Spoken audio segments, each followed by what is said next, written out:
What is up, guys? Welcome back to the Zach and Pat Show. I'm Zach. I'm Pat. This is the show about manhood, fatherhood, entrepreneurship, and the mentality it takes to be successful at those things. And we'll probably sprinkle in some helpful real estate advice too, because that's what Pat and I do. You know, guys, life can be tough. We can go through some things and struggle at times, but this is the show to let you know that you're not alone. So if you're someone out there going through any of these things, this is the show for you. All right, guys, let's talk about something we all need. High quality, comfortable, stylish clothing that actually holds up in real life.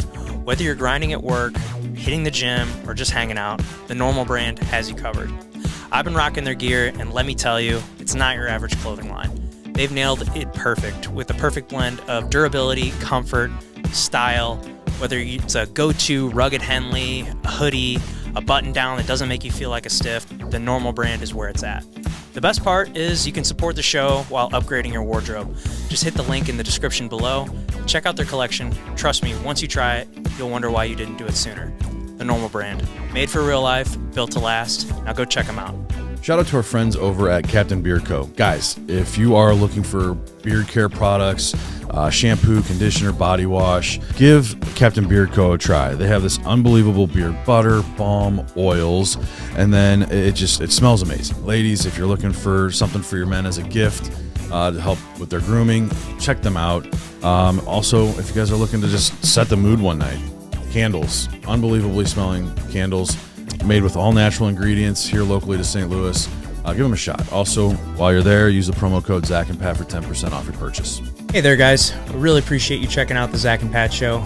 If you can obviously tell, we are a newer podcast, but one way we're really trying to grow the show is trying to get up the amount of subscribers we have. So, if you're watching the show and you're getting something out of it, we'd really appreciate it if you could click that subscribe button. That would help us out a ton. Please click that button.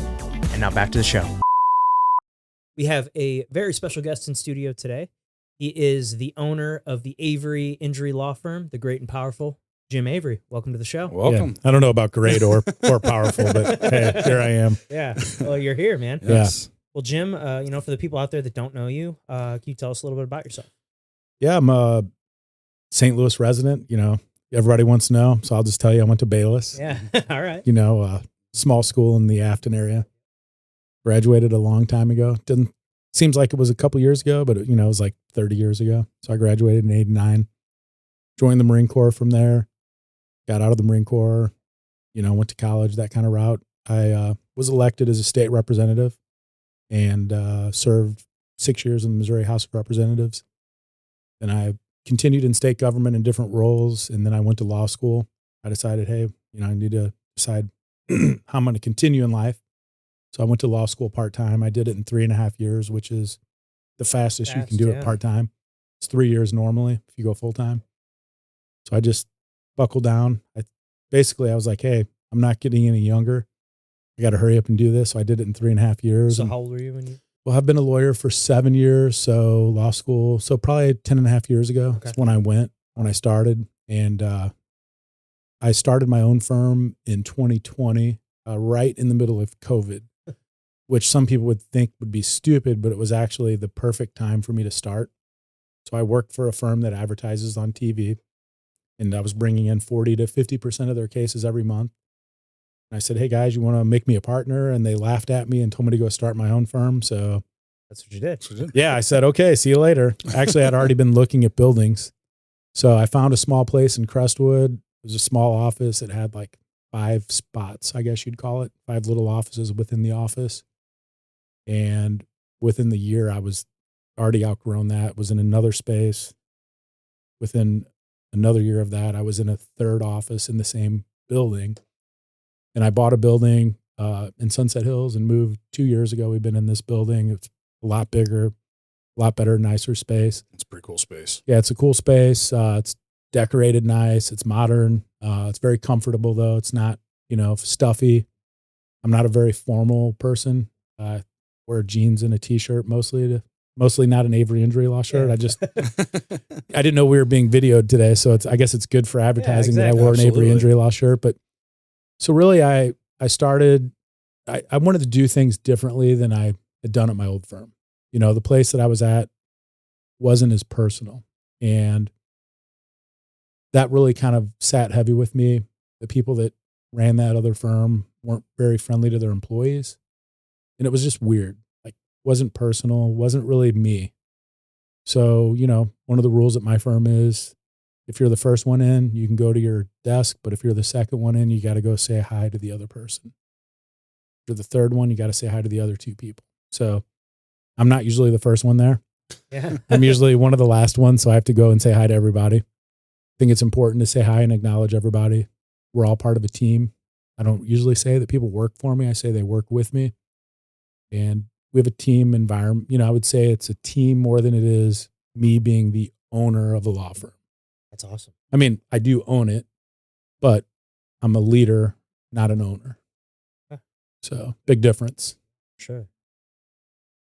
Well, and so how long were you in the military for? Well, I retired after 22 and a half years out of the military. So I served in the Marine Corps for 4.5 years. I actually got sent home. My mom had MS and I only had a little sister. So my mom needed me to come home. So the Marine Corps sent me home and I got a hardship discharge. So I was discharged from the Marine Corps honorably. And I went to college. I went to the University of Missouri, St. Louis, where I was twice elected as the student body president. I guess I always kind of liked to be in politics. Yeah. It started there. And so when I was done with UMSL, I went into the Missouri House. That's kind of how that unfolded. Oh, so you went right from college to... Yeah, but I mean, when I went to college, I was 4.5 years older than everybody else, which seems ancient. I was kind of an old man. Time, I was kind of an old man in college, Sure. but, for traditional students that had, were 18, I was like 22, 23. And then served in the House. I think I was like 30 or 32 when I got elected. So I was pretty young. Wow. So That's crazy. did 6 years in the legislature, but in the military, before I was elected, or maybe when I was first elected, I joined the Missouri National Guard. So after 9/11, I felt compelled to go back to serve. So it was within a year of 9/11, the war kind of ramped up, and I thought, I really feel like I need to serve my country as well. So I joined the Missouri National Guard, and almost immediately I was deployed to Iraq. I was with a combat engineer unit, and our job in Iraq was to drive around and look for roadside bombs. So when I was in the Marine Corps, my job was less dangerous. I did aviation electronics on C-130s. Okay. We served in the Somalia war there. So then I had Iraq with the Missouri National Guard. I was enlisted. I don't know if you guys know the difference between being an officer and being an enlisted, but an officer is usually somebody with a college degree. Enlisted is a worker. So there's supervisors and workers. And I did Iraq. And then when I came home from Iraq, I decided I need to go to officer candidate school. So I went to officer candidate school at the Alabama Military Academy. And I actually was there at the same time with somebody that you probably have heard of before, Tulsi Gabbard. Yeah. Oh, yeah. Oh, yeah. Tulsi Gabbard and I were both state representatives that were at officer candidate school at the same time. Wow. So, Very cool. yeah, I know Tulsi. We used to talk on Facebook until about a year and a half ago. I haven't really gotten any messages responded to since then. She's a little busy, I guess. She's a little busy. Her clearances probably don't even let her have Facebook anymore. She has it, but Someone else is probably running it for her. yeah, I mean, but up until about a year and a half ago, if I'd message her, like, hey, I'm going to Hawaii, she'd be like, hey, go check this place out. I'm not there, but, go to this restaurant. So it was kind of unique that we were both state representatives. It's weird to have one, but we had two there at the same time. She was a state rep from Hawaii. Ah, Oh, that's really cool. So, and then I went to, I was deployed to Afghanistan as well. So Iraq was like 2002, 2003, and Afghanistan was about 2009, 2010, I think. I'm not a great historian, so within a year or so of those are the right dates. But yeah. Wow. So doing something similar. yeah, in Iraq we looked for bombs. We literally just drove down the road. How do you do that?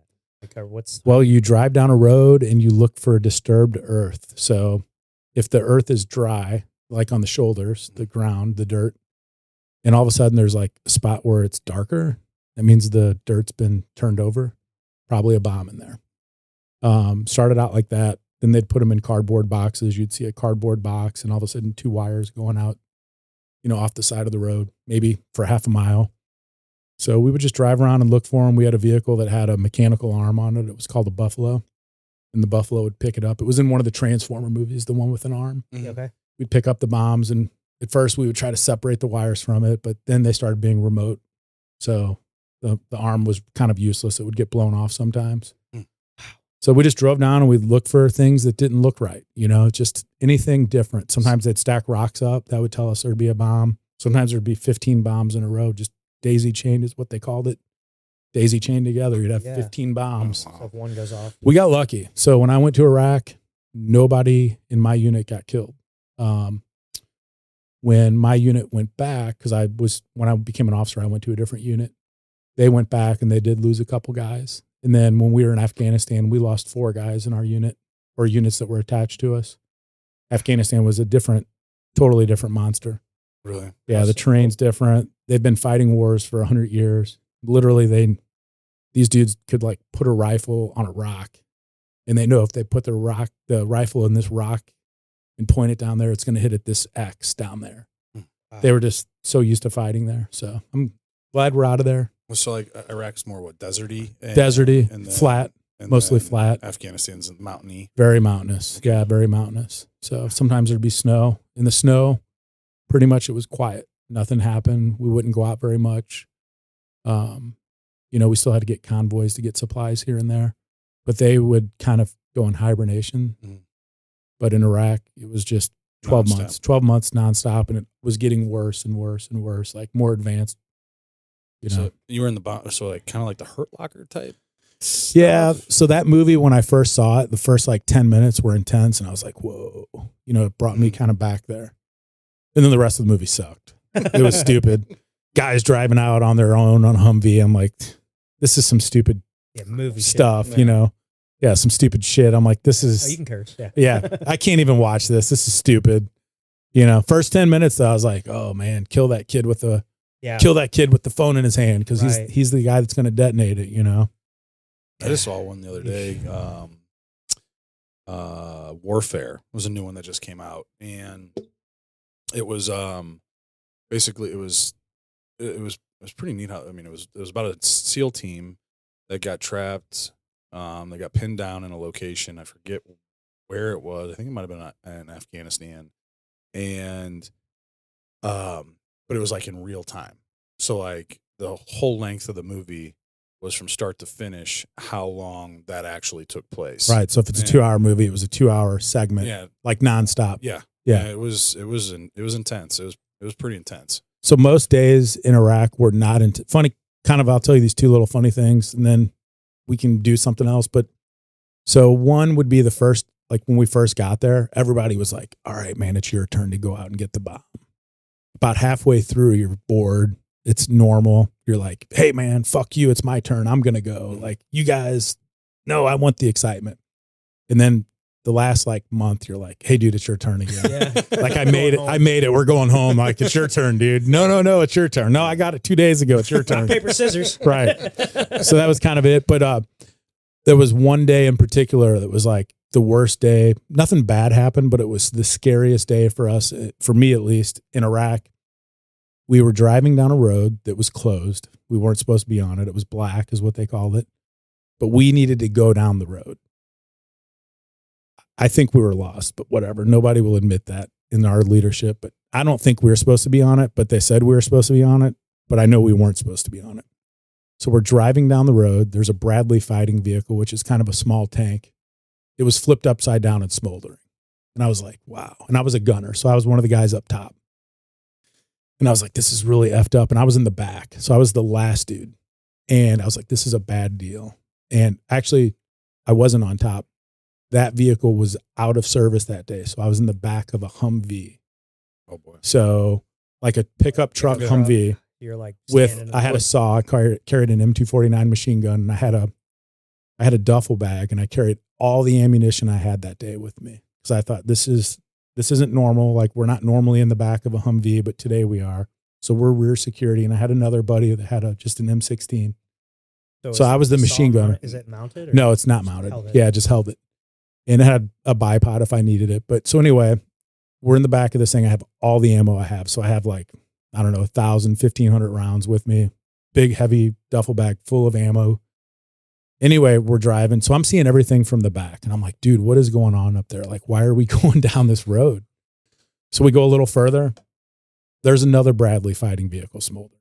And I'm like, this isn't like, it wasn't on fire yesterday. It was on fire sometime today. you know? Yeah, 'cause it's still smoldering. And I was like, this sucks. And people are like in it, coming out of it. Like we call them Hajis. Yeah. That's what we called all the Iraqis, Hajis.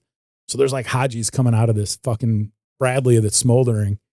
And I was like, dude, and I have no radio. Like we don't even have a radio to talk to the people in our truck.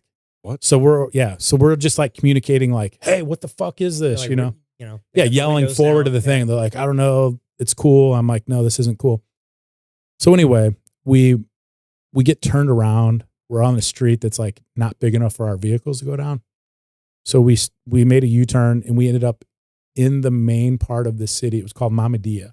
We called it Bombadilla because the base there got bombed every night. So if you spent the night there, which we did a few times, you would always like get woken up by artillery getting shot into the base. You had to go to the bathroom with your Kevlar and your body armor on. Jeez. So anyway, we're in downtown Mahmudiya and everybody's looking at us like, what in the fuck are you people doing here? Like literally it's crowded. It's like a Sunday or, you know, what we would call Sunday. I don't remember what day of the week it was, but it was packed and there's shops on both sides. So we're driving down a 2-lane street, taking up the whole street. Cars are moving out of the way, getting up on the sidewalks.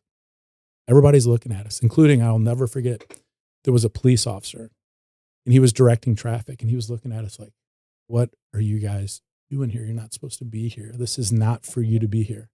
And I kept telling my buddy that was with me in the back, his name's Austin Conyers. I was like, all right, Austin, if the shit hits the fan, we get separated, we're going to go into this building and we're just going to kill everybody in the building. And then we're going to face our guns outward and we're going to kill everybody that comes in there to get us. And as we moved along, we just kept making, this is the new fort. This is the new fort. And it took probably 45 minutes to go down this road that was probably half a mile long. It was bad. You guys are just. I mean, we creeping could have along. just, there were people everywhere. We could have gotten grabbed and just pulled out of our vehicle. So anyway, I don't think anybody expected us to be there. If they would have, we probably would have gotten attacked. And looking back on it, 20 years later, whatever, however long it's been, probably if we were going to get attacked, everybody would have left, Yeah. But it was scary. And then when we got to the end of it, I was like, oh, we got back to base and everybody's like, dude, what was that place? Like nobody's ever been Should there. not have been there. Shouldn't have been down that road. The road was closed anyway. We found out later it was black, meaning we should not have been there. So anyway, it was a pretty scary day. Nothing happened, but everybody was on heightened alert. Sure. We were ready to go. I was ready to go. I had ammo lined up in my truck out of the bag, ready to go. Yeah. So I can make a change if I needed to. We had these drums that we would use. So I was like, all right, let's make this happen. So it was pretty crazy. It was a pretty intense day, but nothing bad happened. All the stuff got blown up. They weren't real good. The Iraqis weren't, or whoever. They weren't real good about blowing stuff up on us. It would always blow up before we got there or after we got past it. So like bridges blew up in front of us. We never got hit.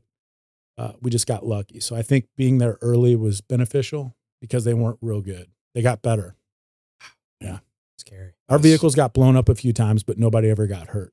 So Oh, that's good. Yeah. Oh, shit. yeah. So anyway, 3-time combat veteran. Afghanistan, I was more of a leadership role. So I was mostly in the rear, like at the base. Okay. I didn't leave the base, but maybe for 2 days as we traveled, as we moved. Some people got to take a helicopter. I volunteered to go by vehicle. Yeah. So I wanted to get out. Yeah. So Go see the. yeah, I wanted a little more combat action, but nothing happened on our drive. So it's like it was an adventure though. So you went to Iraq, Afghanistan. What was the Somalia, Iraq, and Afghanistan. Somalia, I Yeah. forgot What was, that one. what was Somalia like? I mean, you see the Like Black Hawk Down. Yeah. So we were mostly in Kenya. We would fly in and out to Somalia to drop off fuel. Kenya was a dump. Yeah. You could tell it used to be owned by Great Britain because it had stoplights and street lights that used to work. The metal was there, but they had no wiring in them. Somalia was just like people would be walking around and they'd stop and take a dump, Just poor and dirty. dirty, poor people. Kind of like the movie. Mm-hmm. I thought the Black Hawk Down was actually a pretty well done movie Mhm. of war movies. Yeah. I thought it was pretty accurate. It reminded me of what it looked like. Again, I've never really ventured out into the town of Mogadishu or anything like that. We just dropped stuff off, but I felt like that was a good depiction of what that place was like. I'm sure it was more intense than the movie could depict, but Mm. I felt like it was pretty accurate. Yeah, they just came out with a recent documentary about that not too long ago. I think it was. I watched it. Yeah, I Pretty watched good? it. Yeah, it was pretty good. Yeah. It was interesting to hear both sides. Okay. You know, was the it? Somalian It's- side. Yeah, What? it's on Netflix. It's on Netflix? I don't remember what it was called. I can't either. The Real Black Hawk Down or something yeah, like I that. think, you know what? I think I did see that. Actually. Yeah, but it was about the real story and about some of the players that were involved on both sides. I think it's like 3 episodes, Yeah. something like that. It's not very long. No, it was interesting. Yeah. Yeah, I watched it with my wife, and I said it's pretty cool to, you know, hear their side of the story Yeah, I love a good doc. and what a disaster it was. You know, it was a total Fuck up. shit show. Jeez. Yeah. Well, I mean, shit. You've been a soldier, a politician, you're an attorney, entrepreneur. How do you know when it's time to either evolve or push forward? Well, I always feel like you're always pushing forward. You know, everything I do, business, fun things I do for fun, I'm always trying to do the next thing. Especially in business, if you're not evolving, you're dying. You know, so I'm always trying to do stuff with AI. My staff gets super pissed and push back on me, like, "Oh no, you're changing things," and I'm like, "Well, guess what? We need to change." The world's changing. Yeah, if we don't change, we're stagnant. And when you're stagnant, you're not growing. So, you know, I feel like we're always growing, not as quickly as I'd like. Sometimes that's probably a good thing. Sometimes it's probably not a good thing. But I feel like you always have to do something to keep moving forward. Otherwise, you're never going to grow. And if you're not growing, I always tell people, if you're not growing, you're dying. And I kind of believe that. Well, like Pat said, combat vet. You're a pilot as well, right? Yeah, I fly airplanes. So When did that? yeah. So, I think it's 4 years ago, 3.5, 4 years ago, a friend of mine took me up. He actually asked me like, "Hey, do you want to go?" He was visiting from out of town. He's like, "Hey, you want to go for a flight in my plane?" And I was like, "Where are we going?" He's like, "Just fly around the area." I said, "That sounds really stupid and lame. Yeah. Like Why? fly around. Like, what do I want to fly around St. Louis for? It sounds really boring." And we did it. And I was like, "Wow, I need an airplane. This is so awesome." I need one. Yeah. Yeah, he had a jet. I was like, "Dude, this is so awesome. Like, wow, how amazing is this?" And then when I realized all the tax benefits that go along with owning an airplane, I mean, Oh, really? with bonus depreciation that Trump had, you know, you go buy an $825,000 plane, you have an $825,000 tax write-off, even though you're not paying for all of it up front. You know, you put 20% down and you get an $825,000 tax write-off. Plus all my lessons were a write-off, my fuel was a write-off, all of it. Huh. So it's all business related because I needed that for my business. And having an airplane as a lawyer is awesome. Yeah. Somebody calls me in Poplar Bluff and they're like, "Hey, I got hit by a semi truck." And I'm like, "I'm really sorry to hear that. What's your address? I can be there." And I look it up on my phone to see how long it'll take for me to be there. I can be there in 2 hours. What's your address? 2 hours. You know, the other law firm that advertises on TV, they said they can't be here till tomorrow. Well, I have an airplane. I'll be there in 2 hours. So I go there, meet with them, sign them up as a client. They call the other people and tell them, "Hey, you don't need to come here tomorrow. I already hired this guy, Jim Avery." Wow. So there's a lot of benefits that way of having having an airplane as well. So if it's far, I can be there, you know, if anywhere in Missouri, I can be there in an hour and a half. That's In all really reality, cool. Kansas City, flying west is always slower than flying east because of the headwinds. So it's very rare. Sometimes you get tailwinds going both ways, but that's rare. So it's about an hour and 20 to hour and 30, depending on the winds. They were really bad the last time I went there. So it took like an hour and 35, but it took an hour to get home. So I started flying 4 years ago or 3.5 years ago. And it's the most peaceful thing you could ever do. I love flying. It's a ton of fun. Remember how you felt when you became 16 and you got your driver's license? Hell yeah. Now these kids nowadays, they're not in a rush to get their license. Yeah, it's I don't weird. get it. It's It's so so weird. weird. Oh man, I was chomping at the Yeah, bit. we all took our driver's test as close On to our our birthday. 16th Yeah. birthday, if not on our birthday. Right. Yeah. Remember how free you felt? Oh, it was God. amazing. I remember the first time I pulled like out of my parents' subdivision, and like for the first time, I windows down, stereo all the way up, like listening to the music that I wanted to listen Yeah, to. and you were on your own, right? Oh yeah, by myself. So imagine the entire country Yeah. being that way. Like literally, I could say, "Hey, let's go to lunch in Nashville." We could be in Nashville in an hour and 20 minutes. You know, That'd be it's awesome. just so, you know, if we go on trips, like I've traveled all over the country. I've flown from Sacramento before to St. Louis, all in one deal. Got to stop So for that's fuel. when you got your plane, right? Both times. I've had 2 planes. One of them I crashed. That's a whole nother story. Oh, I want to hear that. Yeah, we'll tell that one real quick. But so both planes I've gotten from the Sacramento airport, flown it home. I've been to New York or New Jersey, Phoenix, Florida a handful of times, DC 2 or 3 times I've flown out there. So I've been to Minnesota a number of times, just been all over the country and anywhere kind of in between I've been to. So it's great. It's the only time where my phone doesn't ring. So it's peaceful for me. I get a break from the world. That's what this is for us. Yeah, it's a break from the world. My phone doesn't ring. Nobody can reach me. I have a nice excuse. Sorry, I was flying. Yeah, 100%. So once I get above 3,000 feet, my phone doesn't work, and it's great. So the crash happened in October of 2023.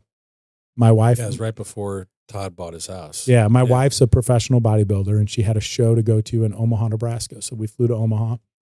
And on the way home, it was a Sunday. I'll never forget. We get in the plane. It was really cold. Took a while for the plane to warm up. That should have been an indication to me that something was wrong because one of my cylinders wasn't warming up quite like the other. But I thought, it's not getting as much wind because it's in the back part of the engine. So we take off, and no shit, 20 seconds after we Just you take and your off, wife in the car? just Or in the plane, in yeah. the plane. Sorry. We take off, and my wife says, "Babe, you're such a good pilot." And I said, "Why? Because I push buttons or I talk on the radio?" She's like, "Yeah, both of those things." I was like, "Thanks." I don't think I'm a great pilot.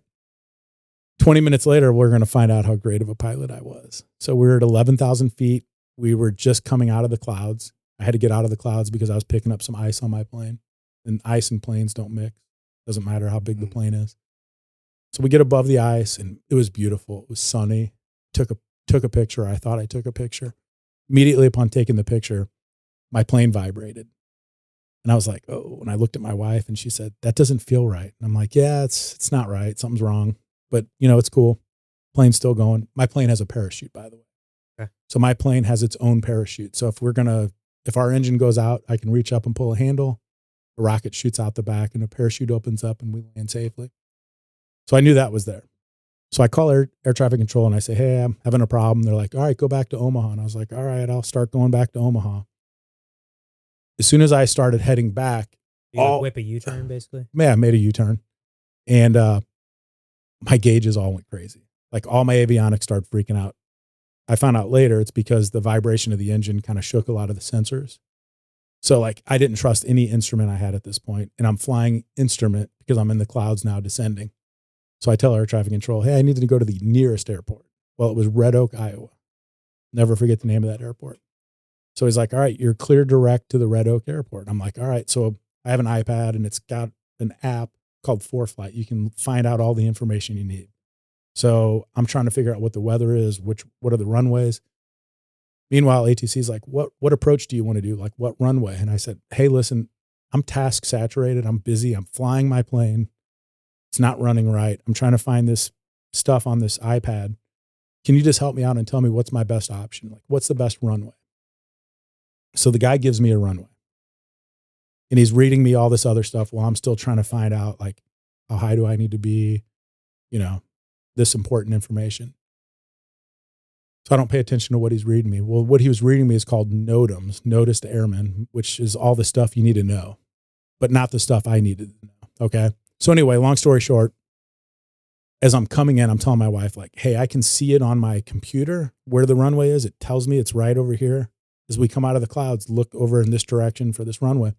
We break through the clouds. I tell ATC, "Hey, good news. We're going to make the runway. I don't need you to use the parachute." And he said, "Well, be advised that runway's closed." And I was like, "Wait, this guy just told me that the fucking runway he told me to land on is closed?" And I have a replay button on my radio. So I hit the replay, and I'm like, "All right, he told me that runway's closed." And I'm looking at it. There's no vehicles on it. It's not dug up. So it's still there. It might have some stuff on it, but I'm landing on it because I don't even know where the other runway is at this point. And I don't know if I'm going to make it to the other runway. So anyway, I tell him, "Hey, I'm in an emergency landing. You can land anywhere you want. Anywhere." I said, "Hey, I'm landing on the closed runway." He's like, "All right." So we come in, we're fast because you don't want to be slow because you missed the runway. Mm-hmm. So I'm like, "Hey, I'll be a little fast." So we're coming in, and I start losing power, but We hit kind of hard and we bounced up in the air, which is fine. And I just held back on my stick to keep the plane up. We get on the ground. There's a barricade 500 feet in front of me, and I'm going, 100 miles an hour. But 30 feet on either side, it's open. So I'm like, hey, I'll just go around it. I can see it. I can make that. So I go around the barricade, and as I do, boom, I don't know what happens, but we're in the dirt. Like all of a sudden we're in the grass. And I fight to get the plane back on the runway, dodge another set of barricades, and we stop. I'm like, wow. And I'm like, you all right? She's like, yeah, I'm fine. Are you okay? I'm like, yeah, I'm okay. Everything's shaking. My arms are shaking. My legs are shaking. I smell fuel. I go to get out of my plane and I look, my wing's gone. I'm like, holy shit, where'd my wing go? I'm like, what happened? Did I hit something in the air and my wing got knocked off? She's like, maybe you hit something on the ground. I'm like, I didn't see anything. Well, there was a bobcat on the ground, a machine, not an animal. That's what I hit when I dodged that barricade. It was parked right next to the runway. So it took the wing off my plane. Yeah, it took the wing off my plane. And I was like, hey, would you fly with me again? Or would you get in a small plane? I was going to try to have a buddy come pick us up because we're in the middle of nowhere. I don't even know how I'm going to get home at this point. So anyway, long story short, she's like, yes, I'd totally fly with you again. You're a great pilot. You were nervous though. And I said, how do you know I was nervous? She's like, your hand was shaking. I said, which one? The one I push buttons with or the one I talked to on the radio? And she said, yeah. So anyway, I did think immediately afterwards, I am a much better pilot. I just did one of the hardest things you can do, have an emergency landing, emergency situation with an engine issue, and get the plane on the ground safely. I didn't pull the parachute. I landed it. We're safe. Nobody was hurt. My plane was totaled. That kind of sucked. I got investigated by the NTSB and the FAA. No issues, no restrictions. I had to do a 3-hour online course and fly with an instructor, which I wanted to do anyway. Your nerves are a little shot after having an emergency landing. And for the first probably 10 hours of flying afterwards, any bump or turbulence, I was like, oh shit. Yeah. I mean, it's good now. So yeah, anyway, I've crashed a plane. Yeah. What's the process like to get your pilot's license? So there's a minimum of 30 or 40 hours. Took me about 100 hours because I switched from a Cessna to my plane. Once I got it, I took instructions in my own plane. It's really hard actually to get your pilot's license, but the even harder part is getting your instrument rating. So being a private pilot, you're still learning even after you're a private pilot. So we flew to Colorado right after I got my license. She didn't know I just got my license. We flew to Denver, and I went to see a doctor out there. And when we landed, she's like, "Wow, she said you're a really good pilot." Yeah. And I said, "Oh, I just got my license a week ago." And she's like, seriously? And I'm like, yeah, I got my license a week ago. But you're really trained at that point. Sure. You can fly anywhere in the country. I've landed at the Las Vegas airport before, the same one you would go to if you went to Vegas. Landed at a couple other bigger airports. But it's cool. The training for your instrument is really hard. The instrument training is 2 or 3 times harder than just being a private pilot. There's so much more to it, and you're only using your instruments to fly, which is fine. I mean, I'm totally comfortable with it now. If you flew with me, you would be like, wow, this dude, don't say it though, because you might jinx me. But you'd be like, this dude's a really good pilot. I have all the avionics that a commercial plane has. I actually probably have more than some airplanes. My plane's really advanced. I'm getting a new plane this fall. Same plane I have now, but the newer version, it'll actually land itself. So if I die, my wife pushes a button. It calls out to air traffic control to let them know there's an emergency. The plane will take the data and it'll land at the nearest, safest airport based off of weather and wind conditions. It'll land, it'll stop, and it'll turn itself off. What? Yeah. Pretty cool plane. It's a Cirrus. That's crazy. So plug out to Cirrus Aviation if you need a plane. He was showing us pictures of it. It's a pretty badass plane. Yeah, it's a pretty cool plane. It goes about 200 miles an hour. So it's not the fastest thing, but it's also not super slow. 4-seater? Is that what it'll hold 5, but realistically, 5 adults are never getting in there. The 3 of us could fly. The 3 of us and my wife, I don't know, maybe with half a tank of fuel. Okay. So I've flown with 4 adults. That's with half a tank of fuel. 2 small women, my wife and her coach. They're both 120 pounds. Yeah. And then the husband of her coach, who's a smaller guy too. So I don't know about us 3 and another person getting in the plane, unless it's a midget or a child. Yeah. Then we'd be all right. Otherwise, I don't know about that. But flying is it's my favorite thing to do. Like I'd fly 7 days a week. You know, if I wasn't a lawyer, I'd be a pilot. Wow. Yeah. It's not a job. It's fun. I fly a lot for a regular pilot. I fly about 150 hours a year. Most private pilots are 75 to 100 hours a year. Wow. So you're always up there. A lot. Yeah. That's awesome. A lot. There's some months though where I haven't flown like at all. And I'm like, oh shit. Like usually in the winter, I get my plane, the annual inspection done in the winter time. So like December, I'm usually traveling anyway. So I try to get my inspection done then. Well, what's something that you've learned about yourself as flying versus being here on the ground, like us normal folk? I don't know that I've really learned anything about myself. Like, so I grew up super poor. I was homeless when I was 17. I lived in my car. And I had different friends that took me in. The Marine Corps saved me, like gave me a place to go, and it made me the person I am, like for sure. 100% it's the Marine Corps over any other branch. I've always known that if I want to do something, I can do it, you know?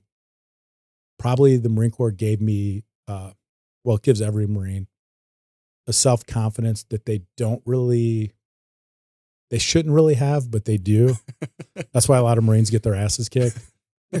But it also told me I'm like, hey, you know, I can do whatever if I want to be whatever, I can be whatever. So I went to Merrimack before the Marines. There were no hot chicks in class. So I quit going and I got 4 Fs, right? Yeah.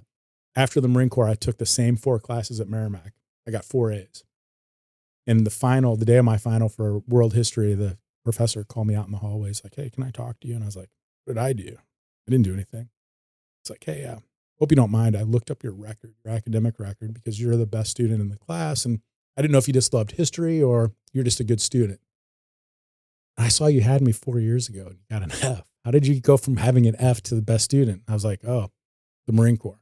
And he's like, oh, okay. Well, that explains it. Go finish your exam. Wow. So the Marine Corps, I always knew, like, if I wanted to do something, all you have to do is do it. You know, people are afraid to take a chance, you know, afraid to start a business, afraid to ask the hot girl out. You know, my friends would always be like, dude, how do you always have such beautiful girlfriends? I'm not afraid to go find out. Yeah. You know, actually those girls, just for you younger guys, go ask the hot chicks out because nobody's asking them out because they're afraid.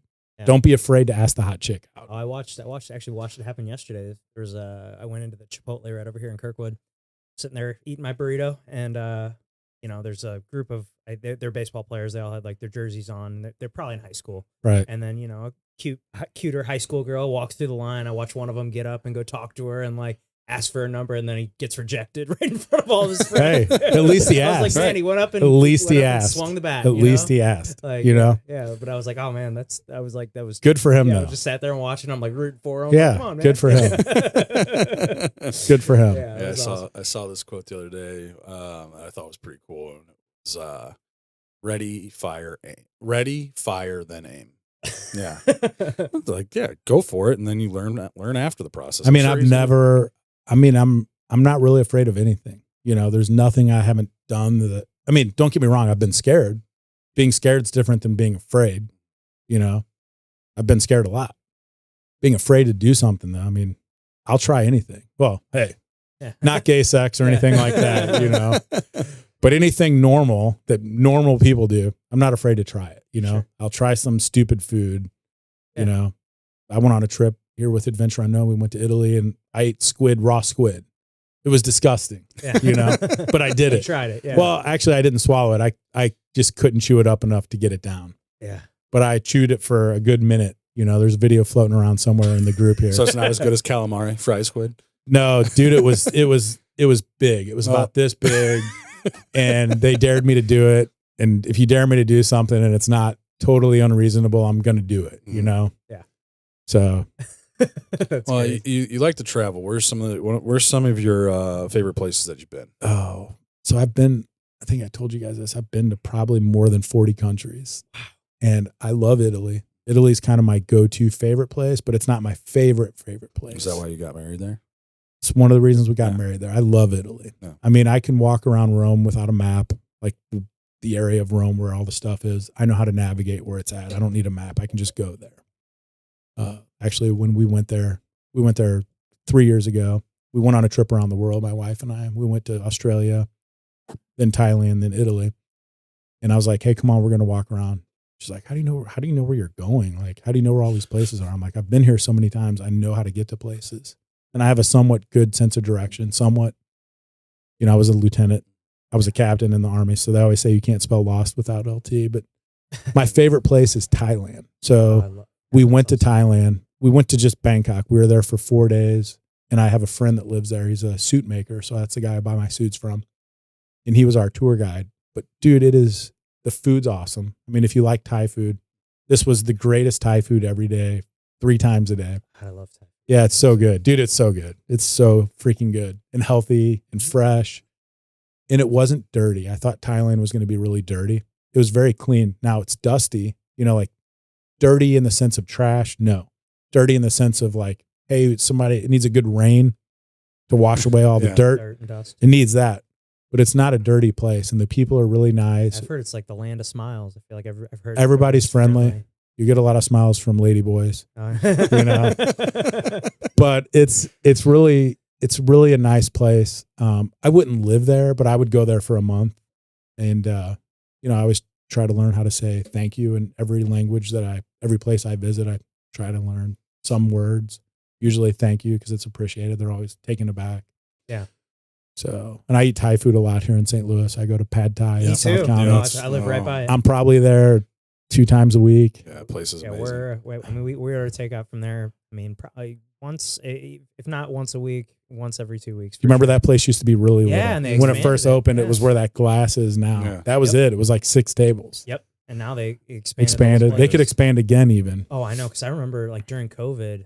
I mean, because you know, like I said, we live right down Tesson from Yeah. there, and I mean, I remember the crazy wait times. It would be like 2 hours. You Right. know, like we'd like call it in at like 3:30 or 4 o'clock to like pick it up at 7 or whatever. Yeah. Like, it was crazy. No, it's great place. So a little plug for Pad Thai in South County. Pad Thai. That They're place the is best. awesome. Oh man, So I good. love it. Yeah, it's delicious there. Yeah, I go there all the time. Well, I mean, you're combat vet, pilot, lawyer, you're a car guy as well. What's like what is your like favorite adrenaline rush right now? Would you say it's flying? Flying's great.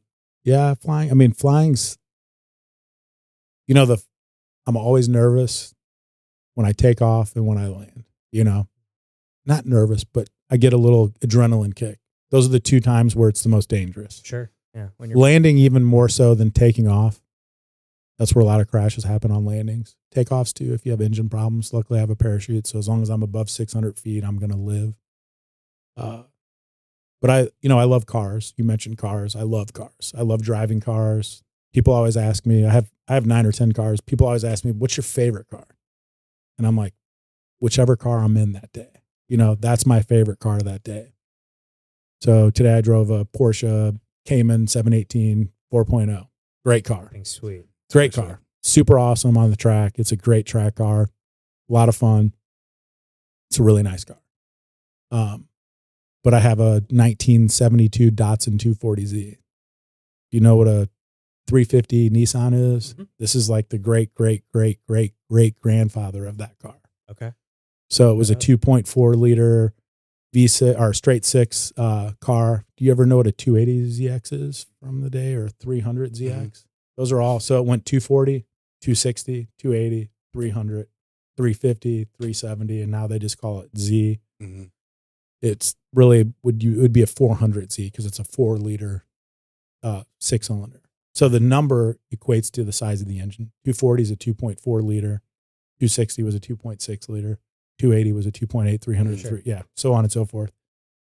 So anyway, I just love all cars. I have an old Mustang. I have a 1972, probably my like nicest older car is a 1972 Di Tommaso Pantera, which most people don't even know of. They only made 5,000 of them. It's an Italian car with a Ford 351 engine in it. So it was like an Italian muscle car. So the movie Ford versus Ferrari, when Ford couldn't buy Ferrari, he partnered with this other company and collaborated with them. They put, Ford power plants in the Italian cars. So the car looks like kind of a mix between a Lambo and a Ferrari from the 70s. Okay. And it's a muscle car. The engine's in the back. It's rear engine. Huge engine. It's got the same transmission as the Ford GT, like in the movie Ford versus Ferrari. Same transmission. And I I've got a NASCAR. I've got Casey Kane's 2006 NASCAR. It should be on the road soon. That's I need to awesome. call the dude and say, hey, is that thing ready for this weekend? I'm going to a car show. I do a lot of car shows. So I sponsor car shows. I go to car shows. I love cars. If somebody has a cool car, I want to see it. And I can find something about everybody's car that I like, even newer cars. If it's not something special, I'm never going to tell you your car sucks. I'll find something that I think's cool about it. Yeah. You know, so I love cars. I have an old Ferrari Testarossa from do you remember Miami Vice? Pretty cool. Yeah. So it's that car. I have the old Ferrari 328, which is like the old Magnum PI. Uh-huh. This was a 308, which was a 3-liter V8 engine, 308. Yep. Mine's a 328, same car, same body, 3.2-liter V8 engine. So the Testarossa, though, is a 12-cylinder car. So it's loud. Yeah, I would imagine. It's real loud. As a matter of fact, I took it to a car show and I had a buddy drive it for me. And he left an hour before I did. And I stood outside when he left and I could hear him like not going anywhere. So he was trying to figure out the transmission because it's different. You know, the reverse is where first would be in an American car. Okay. So I could hear him at the end of my driveway for a while. And then I heard him driving down the road. I live off Highway FF out by Eureka. And I could hear him. And then I could hear him. And then I could hear him. And I could hear him. I'm like, dude, that car is so freaking loud. Like he was probably a couple miles away from my house and I could still hear it. Wow. Like it's a screamer. It's loud. It's a loud car. So how do you decide what to drive that day? It just depends. Like Do you have today, them all? I mean, do you have them like all stored somewhere, or do you keep them all at your house? well, my garage will hold 12 cars. It's only an 8-car garage, but I have 2-car lifts. So the cars that are on lifts, those are more of a headache to get down because I have to move 4 cars to get one of them down. But once I do that, I commit like, all right, I'm driving this one and this one this week. You know, I'm going to drive both of them. So like I'm going to a car show in Burns Mill this Saturday. There's a car show for the Special Olympics at the Burns Mill or Burnsville. What is it? Burns Mill Police Department. Burns Mill Police Department puts on for Special Olympics. Some of the cops are actually coming to my house to get a couple of the cars and drive them for me because I'll take 4 cars to it. So I'm going to take the old Ferrari, the Pantera. I have that Porsche GT3 RS, which is a Porsche racing car. It's their track car. And then I'm taking the Datsun 240Z. So I won't let anybody drive the Pantera because it's so hard to drive. I drive it with no shoes on because the pedals are so close. Really? Yeah. I won't even wear driving shoes. I take my shoes off. The pedals are really close. But I won't let anybody else drive it because it's dangerous. So I'll have one of the guys drive the old Ferrari. My wife will drive the new Porsche and the other guy will drive the Datsun or whatever for me, or the Mustang, whatever I take. I have an old Mustang I had restored. Cool story on that. I'll tell you real quick. Yeah. You can edit it out if No, this is it's too fine. much. No. Not at all. I love it. So a friend of mine from high school, she's had this Mustang and I've been eyeballing it for years. She just keeps moving and she'll show a picture of the Mustang. And I said, hey, don't ever sell that without calling me. And I don't want you to get screwed on it. So her husband died 10 years ago. And his name was also Jim. He died 10 years ago and she's had this car in her garage as she's moved along for 10 years. It's just sat in a garage. She never was able to really drive it. So I went and looked at it about, 5 months ago. And I said, hey, I'll buy this car. I bought it from her. I had it towed to my friend's shop at Fairway Automotive, Jason Gallagher's shop. We had the car towed there and I was going to give it to my wife. But I wanted it restored. I wanted it to be safe. So, hey, it had drum brakes. Let's put disc brakes on it. Anyway, it just rolled over. Everything, I was like, do this. And they're like, well, this thing. And I'm like, all right. Well, anyway, everything mechanical got replaced. Everything from the horn, Complete resto model. all the way back to the gas tank. If it's mechanical, it's brand new. Engine, transmission. I added power steering. I added power brakes, all new modern suspension, the exhaust, fuel lines. Everything's brand new. Everything. The interior, I put a new gauges in it. So they're electronic gauges, even though it has the old, kind of mechanical look to them. They run off GPS. It needed air conditioning. I'm not going to tell my wife to drive a car that doesn't have AC. So I added that. Anyway, it was a fortune. I spent a fortune on this car. I could have bought probably 5 cars with what I spent on this one car. But it's a cool story. So it was my friend's husband who died and she held on to it. So the day I got the car back, I went over to her house. Showed her. No, I took her for a ride in her old husband's car. It was a real quiet ride. She didn't say much. I could tell, it probably took her back. I get emotional even talking about it. But for me, it was the story, here's a car. This girl's husband loved it. She loved him enough to hold on to this car. It was hard for her to let it 10 go. years. 10 years. And then she finally realized it's not doing any good to this car by having it sit here.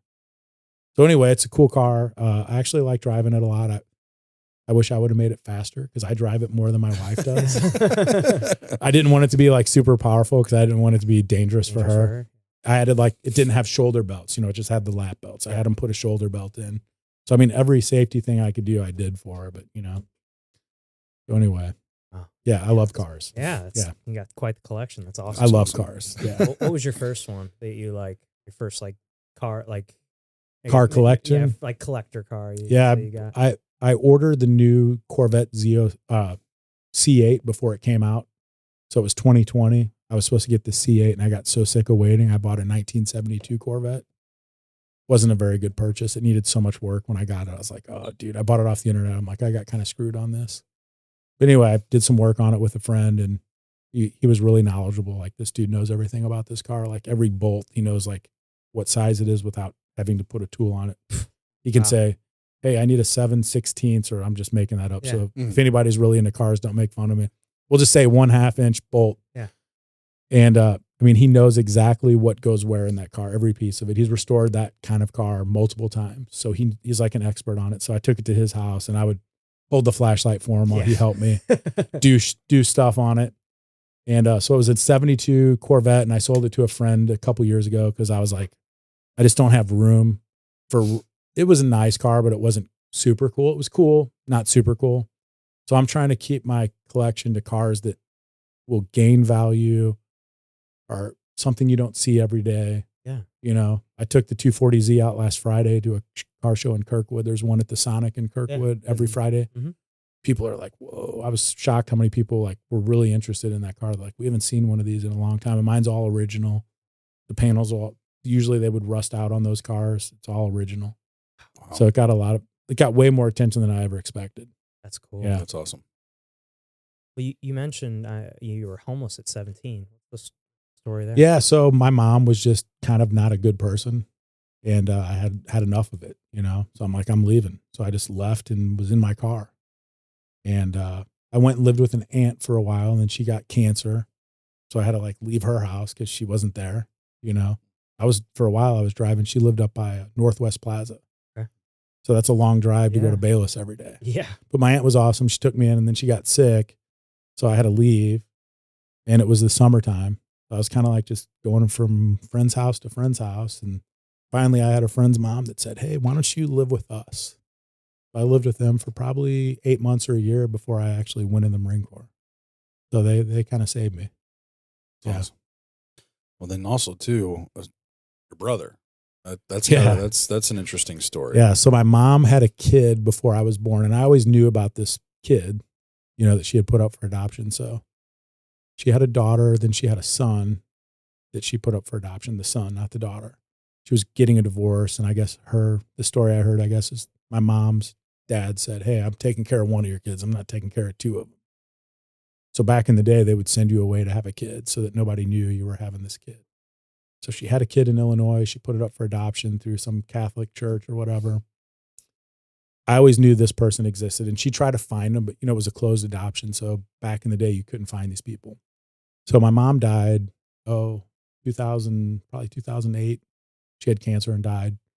And she always said, hey, don't forget, you have a brother out there, go find him. I was like, all right. So I joined 23andMe. Hey, if I'm adopted, I'm going to go find my people by doing 23andMe or Ancestry or something. So I did 23andMe. A year goes by, nothing happens. I remember it was winter time. It was a Monday. It was a snow day. My ex-wife used to be a teacher. And we were sitting at home and I got an email. It said, you have a 23andMe match. Well, it could have been a third cousin. I had a lot of those people I'll never meet in some other country. And it's your brother. And I was like, oh shit. There he is. And I said, hey, I found my brother. My ex-wife's like, I didn't even know you had a brother. And I said, well, I did. I just didn't know who he was. And I was always nervous. Is this dude going to be a convict? Is he going to be a total piece of shit? I don't have time for that. I don't have time for people like that in my life. I don't let people in my space that are like that at all.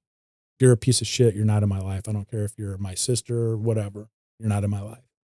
So I was real nervous. Anyway, I said, hey, call me. Here's my number. I remember my ex-wife was like, oh, you might be pressuring him. I'm like, oh, shut up. You know, I just want to talk to this dude. I'm sure he has questions. I have questions. So when he called me, I was like, are you my brother? Does it say on my mom's side or my dad's side? Like, I don't know. Did my dad like knock up some chick and this isn't the guy I'm looking for? Or is this the guy that I'm looking for that my mom had? And he's like, it says maternally we're related. I said, oh, I've been looking for you. And I said, you know, we talked and, you know, I looked him up on Facebook to see what he looked like. And he looked pretty normal. He's like a decent looking guy. Looked like he had his act together. I was like, all right, I want to meet him. So it was a Monday. I said, hey, what are you doing Wednesday? So I met him in Kirkwood. Not at Joey B's. What's that other one called? Billy G's? Billy G's. Yeah, Billy G's. We met at Billy G's. We're there for like 3 hours. I'm like, wow, this is my brother. He's like 3 or 4 years older than me. So at the time he was working as a manager of a restaurant. And and that Saturday I introduced him to my then wife, my ex-wife, and my friends. We all went out to dinner. And okay, it's my brother. Yeah, hey, here's Todd, my brother. You know, today's Todd's birthday, as a matter of fact. Oh, wow. Yeah, he's 57. He's old. Happy birthday, Todd. Happy Yeah, birthday, you're Todd. old, Todd. You wouldn't guess he's 57. He looks young. He looks younger. Fuck him. And I got gray hair. He doesn't. I thought I had blonde hair until about 2 years ago. My wife's like, you know, your hair's gray. And I'm like, no, I got blonde hair and blue eyes. She showed me a picture of the top of my head. And I was like, oh, I thought it was blonde. Yeah. Look blonde. This looks blonde to me up here. It's not blonde. One time I used Just for Men.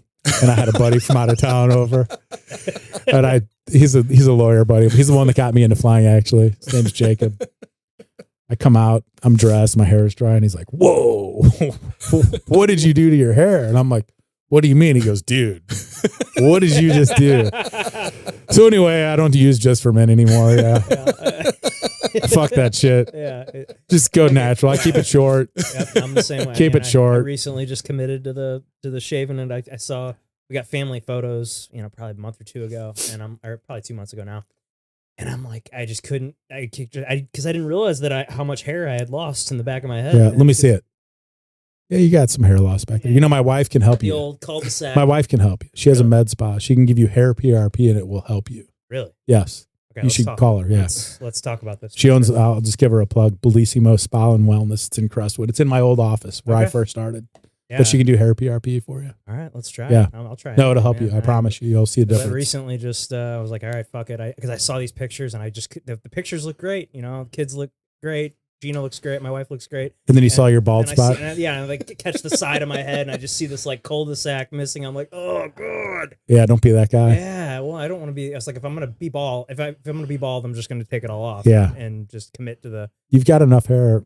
She can give you hair PRP and it'll come back. Okay. Yeah. All right. Well, I'm Yeah. game. She'll I'll try show you some before and after pictures and you'll be like, oh shit. All right. Yeah. That's- And then you could have her on your podcast and hell yeah. you can ask her questions about how she saves people's hair. Yeah. Huh? No, it's perfect. Yeah. I'm game. I need it. Yeah. So, I need to stop wearing hat. I got really thick hair, a lot of it. hey, It's starting to Yeah, turn fuck gray. you. It's starting to turn. fuck you. Starting, Exactly. starting to turn gray. This guy sucks. Yeah, I know. It's getting gray. It's getting gray. Whatever. There's some gray spots in Yeah, there. you're right. You're a though. total asshole. Yeah, fuck you with your beautiful head of hair and your 6'3". You know, if I had hair that good, I would never wear a hat. yeah, I know. I should probably stop. My barber doesn't like it that I'm always wearing hats. She goes, "Why don't you just gel Dude, your you have hair?" great hair. yeah, Seriously, no homo, but you have great hair. great Appreciate hair. that. Yeah, great hair, 6'3", all these things that I wish I had. Fuck you, Pat. Zach, this guy sucks. I know he does. I mean, you want to start? You want to be on Yeah, a fuck podcast? It's the new Zach and Jim show. The Zach and Jim show. Pat's getting the I've been boot. He's too demoted. handsome. Fuck, if he didn't wear a hat, he'd be too busy dating chicks because he had all his beautiful hair. Right. Hey, dating pool. Let's go. Let's see what's happening. Oh, dude, the dating pool. Oh. Real quick, when I got divorced, I won't go into the details of that. But the day that I realized I wasn't going to be married anymore, I reached out to my now wife and asked her if she had any hot friends that were single. She's like, "You're married." I'm like, "I'm getting divorced." She's like, "Oh, so am I." So anyway, we didn't date right away. We waited till she was out of her marital home. And, cause that would be weird dating somebody that's still, even though they're going through divorce, they're still at their house. So she got a rental house or whatever. But anyway, before we actually dated, you know, we had met up as friends a few times, but never kissed or anything like that. But I got on Match.com again. Oh my God, it was horrible, dude. Dude, hey, here's a newsflash. If you're single and you're a lady, post some like decent pictures of yourself. It was so bad. I took screenshots. I'm like, my life sucks. Like one chick had boobs down to her belly button, and her main profile picture was her with boob sweat. Like she had just worked out, and I'm not talking about like a walk around the block. Like it looked like she had sat in a sauna for 30 minutes. Her shirt was soaking wet with her boob sweat all down here. There were transvestites on there. Like you're not a lady looking for a man. You're a boy looking for a man. Yeah. It was so awkward. I'm like, I mean, I sat with like friends that were girls, and I'm like, what is this? Like, this is the real life now. Yeah. Like, I don't know what happened in the last 8 years, but this sucks. Well, it's crazy what like dating has become for like the younger generation with all the dating apps like Right. Tinder and what are the other ones? Tinder and Hinge. Hinge. I mean, that's what I'm thinking of. I've Plenty of Fish was Plenty one of of the ones Fish. back in the day. I was on Bumble and Tinder Bumble. for a month after Melissa and I separated. That was it. And I got like, she even helped me with my profile. And we're going through this. We're laughing at some of the shit that's on there. Dude, it was horrible. It's terrible. crazy. It was horrible. I haven't been on them since. It was depressing. bad. I was like, if this is my life. I mean, I started going like, hey, I have an airplane. Yeah. Let me look for chicks in Nashville. There's got to be some decent looking chicks in Nashville. There were. But dude, it was horrible. I was like, this is depressing. Dating is tough. Yeah, it's not. They don't go out to bars like they used to, Right. you know, Well, to meet people. me and my wife been together since high school. You're lucky. Yeah. Stay with her no matter what. Found a good one. Because it's not good out there. Well, I It's found a good slim. one, but I remember when we were freshmen or sophomore in college, and you know, we had a lot of friends that were on Tinder and stuff, and we were like, let's just download it and both get on it, and let's just to fuck See around, what's out see what there. happens, you know. And within like 2 hours, I had like two of my friends text me like, dude, Gina's on Tinder. Just to let you know. I wanted to let you know. Just letting you know, like she's on there. I saw her. You know, I didn't swipe on her or anything, but I just wanted to let you know. And it was like, and so we deleted it very quickly. But Right. It was like a fun thing to like, all right, let me just see what this is. And Dude, it's horrible. If you got on there now, I'm sure it's even worse. This I'm is sure. 4 years ago. Yeah. I couldn't imagine how bad it is. It was bad. Like sure. really bad. I was even like, okay, I don't want to date a girl this young, but let me keep going and see where it gets better. yeah. It got better around 30 to 22, but 30 to 50 was just stupid. I was like, what? I guess they're all married, Yeah. you know, but they're not. They're just not on that No. thing, you know. Yeah. That makes It was sense. bad. It was real bad. For all of you people out there that are single and on online dating, go to bars and meet somebody. Yeah, the old fashioned way. I guess because coffee shops are like the new bars. I could see that. Yeah. Yeah. That'd be a good place. Yeah. Coffee shops. Wait, where was Grocery that store, restaurant too. you were at yesterday in Kirkwood? Oh, Chipotle. Chipotle is Yeah, apparently the new Chipotle. coffee shop. Chipotle for high school kids. Yeah. Shout out to that little high school kid. Yeah, Keep shout your out to- game up, yeah. brother. Keep it up, It'll bro. pay off. Keep shooting your swi- shots, buddy. Keep swinging the bat. You can get told no 100 times, Yes. but it only takes once. Right. Exactly. No, I just watched him walk over there and, hey, you know, I saw you and I thought you were really cute. Can I get your number? And she's like, I have a boyfriend. And I was like rooting for him. Like, you know, buddy. like Yeah. I watched it. I'm sitting there just watching. I see him. They're all like at the table. His like, friends looking probably over. laughed at him, but they wouldn't have the balls to go do it For themselves. sure, they were all Yeah. laughing at him when he walked back to the table. But it was Right. just like it was just funny. She should to have at watch. least given him a fake number. Yeah, like You know, throw him a lifeline, make him look good. right. Well, Make him what look I good. was- 911, give me a call. Yeah. What I always thought was like when I was in pro ball, got like towards the end of my career is when Tinder became a thing, and all these guys would be on Tinder, and I'm just like, why? They're like, just look in the stands. Right. Just Hey, you're a professional athlete. here's Go a- look in the stands. pull Right. this ball trick. It worked for me. It was great. Would you But- put your phone number on the No. ball? So okay, there's a process to this. So I would have the team autograph a baseball, And there's always kids up there asking for baseballs. Well, what I would do is I would take another baseball, and on it I would write, hey, this is number 32. I noticed you noticing me, and I just want to give you notice that I noticed too. Here's my number. What are you doing after the game? And I would figure out what girl I wanted to send it to. And then I would find the cutest little kid that was asking for autographs. And you'd say, hey, kid, here's this ball. Go give that girl that ball. I was like, all right, I've got this team autograph baseball for you, but you have to deliver this baseball to that girl. If you get it to the right person, come back and I will give you this baseball. Oh, good. You were smart. You made him. Yeah. It's perfect. You didn't pay him till he did his job. Exactly. Exactly. What was the success rate of that? 10 for 10. 10 for 10. Good for you. Yeah. I'm just kind of disappointed it's only 10. Well, that was one season. Wow. Yeah. Good for you. Yeah, that was one season. Good for you. So no, it was a good time. We had a lot of fun. But like that's the thing was like honestly, so I would always and then I would walk in because I was a reliever. I would go to the locker room. Sounds to me you were more of a closer. Well, Yeah. well, yeah. So so I'd go into the locker room and usually around the third or fourth inning, and I'd have a text message, and I'd just be like, "Hey, I see," and I'd always ask girls that were in with groups of friends, and I said, "Hey, I see you're with a group of your friends. Tell your friends to look at the media guide and decide which guys she wants me to bring with me." It's like a menu. Yeah. And so Make your selection. I'll bring them with me. right. So then I would next thing you know, I'd get back at the end of the game and I'd have a text message with a list of names. And I'd go up to these guys afterwards. I said, "Hey, you, and you are coming with me. We're going here after the game." They're like, "Where are we going?" I go, Trust me. "We're good. Trust me. Let's Hopefully the girls were halfway decent. You know, they go." weren't. I mean, no, they were all pretty good. Yeah. So. No, I didn't mean the girl you picked. I meant the girls for your buddies. Oh, absolutely. They were all happy. Yeah. Okay, good. It was a great wingman. Good. Great wingman for them. So Did somebody teach you this trick? no, I No. was just No like, veteran was like, hey, Yeah. No. I notice you. Notice Pat, me, here's I how you just do wanted to this. make no, notice. I forgot where I saw that line or heard that line, but I heard it from somewhere, and I'm like, you know what? I'm gonna try that shit. yeah. You know, it's hot, like Yeah. but guys in baseball pants, women. It's like yoga pants for. And then for when you meet the guys. chicks, you're like, you had me at hello. Yeah. Damn, that's hilarious. But yeah, so that was, but like I said, I've been on those apps for all of a month in my entire Oh, dude, life, it's and we'll never get back on. them. Oh, They're man. terrible. yeah. I shouldn't. Hope I never have to need. Never yeah, need it. no, yep. So- Hope you never do. Yeah, me too. Yeah, because it's tough out there.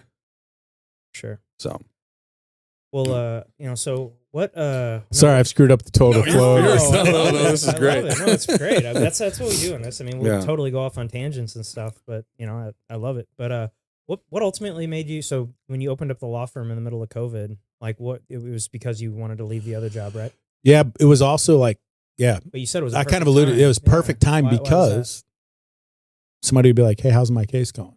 Well, the courts are closed. The insurance companies are closed. Nothing's happening.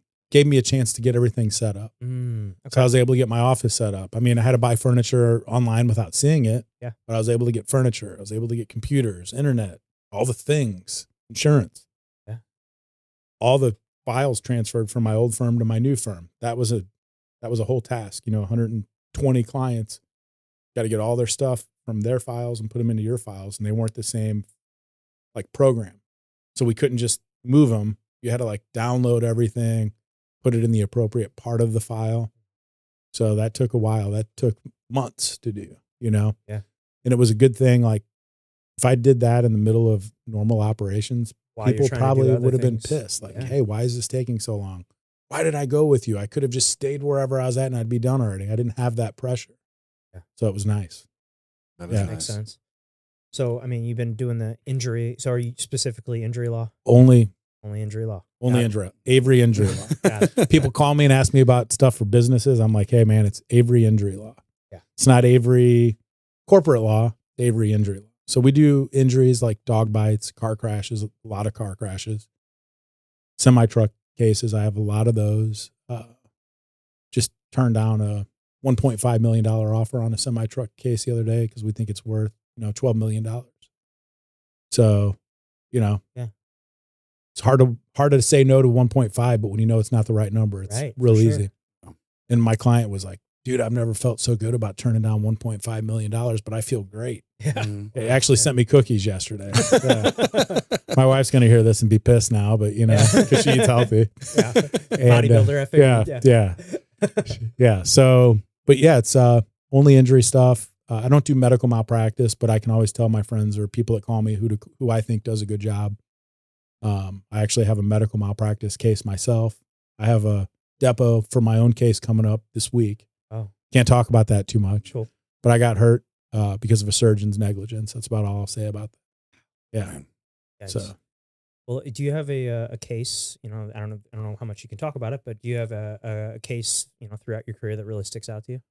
probably like my first $1 million case sticks out. You know, it's the first case I got $1 million was my first year as a lawyer. Settled the case for $1 million. I meet all my clients in person. I don't like to not meet a client. I want to know their story. It makes me a little bit different than most lawyers. Most lawyers will have their intake person call, get the information. You may never even see the person. I like to meet every client personally because I have to tell their story. And I either tell the story to a jury or to an adjuster, but probably a jury one day. So I want to know where you live. I want to know when I go to your house, I learn about you. I ask questions. I can't tell your story if I don't know where you met your husband, you know? So I have a friend that's a lawyer and I was going to help him on a case. I said, hey, I'll represent the husband. You represent the wife. I said, hey, when's the last time you were at their house? And he's like, I've never been to their house. I'm like, what do you mean? He's like, oh, they're coming here. Dude, you got to go to their house. So anyway, we went to their house. He brings in a box, file box, to take notes and ask questions. He's got the whole file for the case. The trial's coming up in like 2 months. I don't bring anything, not a pad of paper, nothing. I have the husband take me around their farm on their side-by-side, drive me around. I learn all the stuff that they don't have as many horses as they used to. They only have 2. They used to have a bunch of them. They used to show horses. They quit doing that because it's too much work because the wife's hurt. The husband has to pick up the slack. They used to raise cattle, show dogs, all these things that this guy didn't even know about. They met Cruz and Lindbergh. Yeah. You know, they went to different high schools. They were married, got divorced and got remarried again because they liked each other so much. So that wasn't even my client. But when we were at the house, we were talking to the wife, and I can't say her name, but I was asking her some tough questions. And then I started talking to her daughter, asking the daughter questions, and the daughter started crying. And the mom said, I told you Jim asks really tough questions. And I said, well, I get it. And the client, the mom, said, Jim, you're the only one here that gets me. Now, that's a really bad feeling when it's not your client. It's my friend's client. And she's telling me that I'm the only one that understands her. He's too busy writing down stuff. I'm learning her. I'm knowing about her. He's not getting into the weeds about her story. Her story isn't her medical bill. It's not my client's story. The story's not about their medical bills or what treatment they had. The story's about what's taken from them. What can they not do that they used to be able to do? So when I say I really try to make personal injuries personal, that's my tagline. I really want to know your story. I come to your house, I ask you questions, I look at your pictures. That all tells a story about you as a human. So I don't do things the way a lot of lawyers do. A lot of lawyers don't even know their clients, you know? Now, could I tell you every client's name? Nope. If I saw them, I would know that they're my client. You know, I have probably 350 clients at any given time. But I meet every one of them personally. If I'm out of town, I meet them when I get home. You know, I might get the ball rolling, and then when I get home, I want to know their story. So, but the first case I ever had that was $1 million case was a little girl that got injured on a side-by-side with her uncle. And I met her mom at the Bread Co. in Fenton. I was actually there yesterday. I had lunch with a friend. And I forgot all about it until I was leaving. I was like, hey, this is where I signed up. My first $1 million case was at this Bread Co. I met the client there, the mom. And that client, that little girl, she was probably 8 or 9 at the time. She graduated high school this year. Wow, that's awesome. Yeah. She had a really bad injury on her arm. She had multiple surgeries. But it was cool. Like, I got to see her grow up on Facebook. You know, she never met me. The little girl never met me, but she has life-changing money. And luckily she has a mom that was responsible and really took my advice on how to save this money and make it work for her in the future. So the girl one day will be a multimillionaire. Amazing. That's awesome. So she has life-changing money. Love that. Well, what is it that making or knowing their story or understanding their story, what makes that so important? And then, like, where does that empathy come from for you? Well, I actually care about people. I think that's where it comes from. Like, yeah, I make great money and stuff like that, but I don't do this for the money. Mm. The money is part of it, but I don't do it for the money. I do it for the person. I actually care about people. I don't care about the money. I'll always make more. I don't ever get in fights with people over money. It's like, hey, here, whatever. I'm not fighting with you over money. I can make more money. But I learned from a mentor of mine, like, the story is not the money. The story is their life, how it's been changed, how somebody's bad actions changed this person's life forever. So the surgeon that hurt me and my right arm's partially paralyzed, there's a lot of things I can't do that I used to do. I used to cycle. I can't cycle it. I cycled 1,000 miles the summer before my car crash that resulted in a surgery. There's a lot of things. I used to work on cars. I can't work on cars anymore. That's part of the reason I have lifts, so I could work on them. I even have the oil change thing that goes with them that's never been used. So I don't have any strength up there. So if it's above my head, I can't do anything with it. So it's the story. I do workers' compensation for free for first responders. I probably gave away $500,000 of legal service last year that I could have made money on that I did for free. I feel like if you're protecting my community, I don't need to make money off your back. You're providing me a service, my family a service, my community a service. I don't need to make money off that. So it probably pisses off a lot of lawyers because they make money off of it and I don't.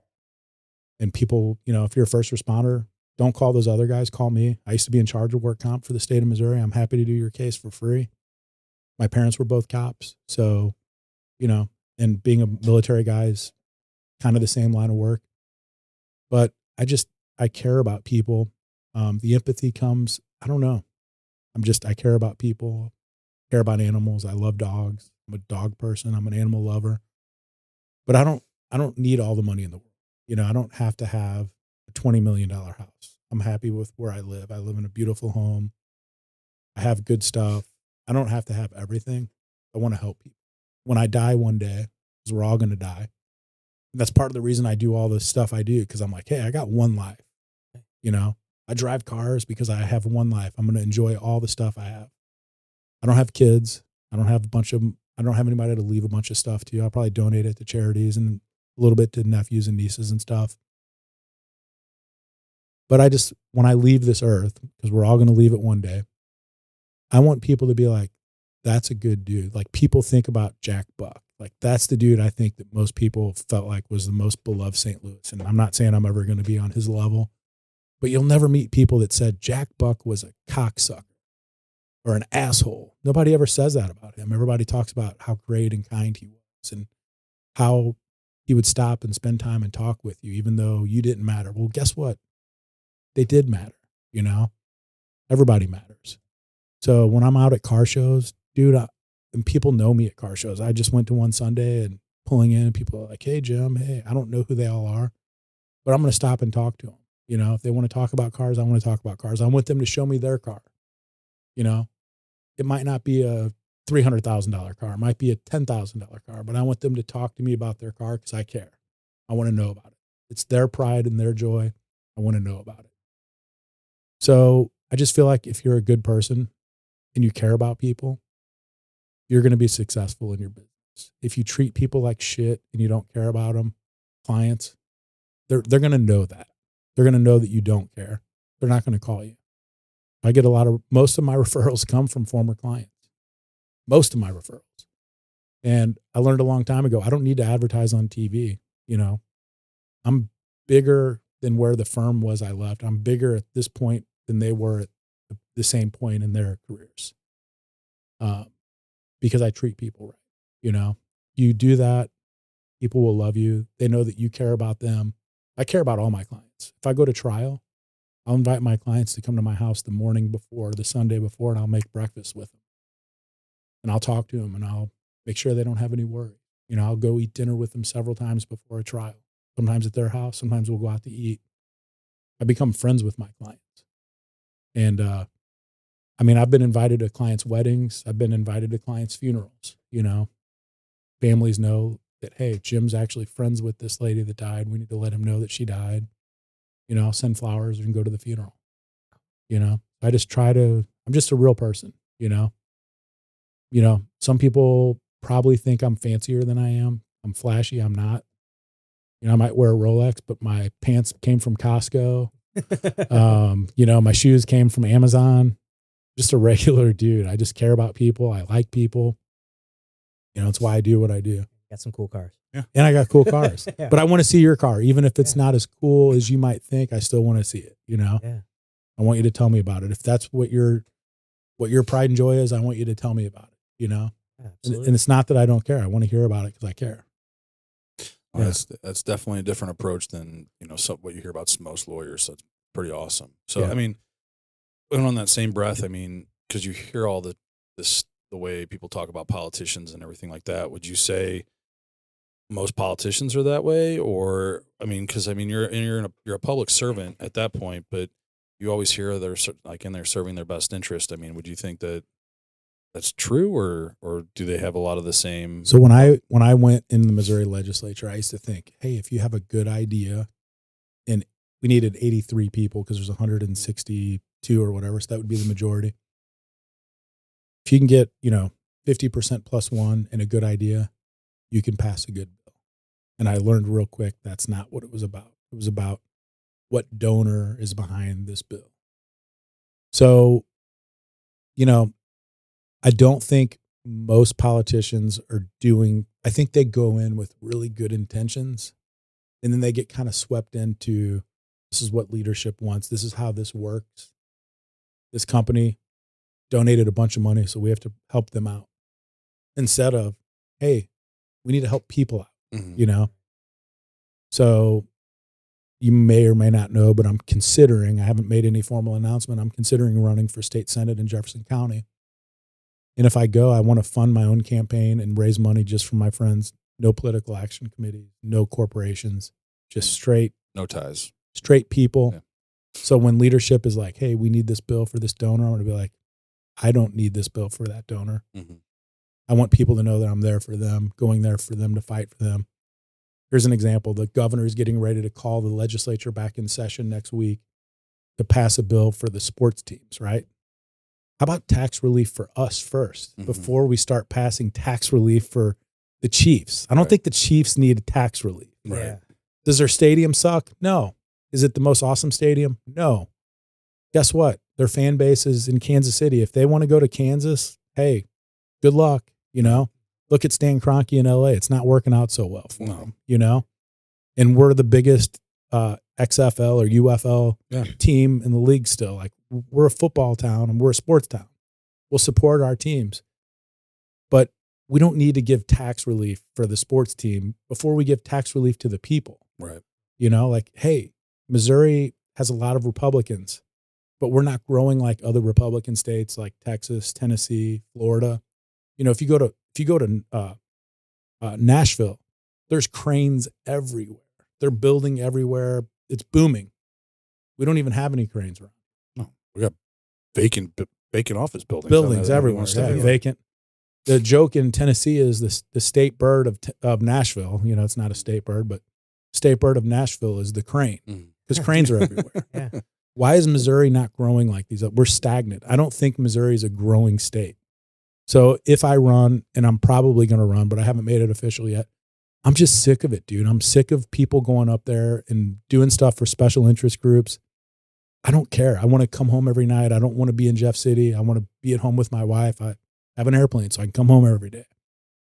So I'm just sick of a lot of the politicians. Now, listen, there's a lot of people that go up there with great intentions, and there's a lot of great people up there that are trying to do the right thing.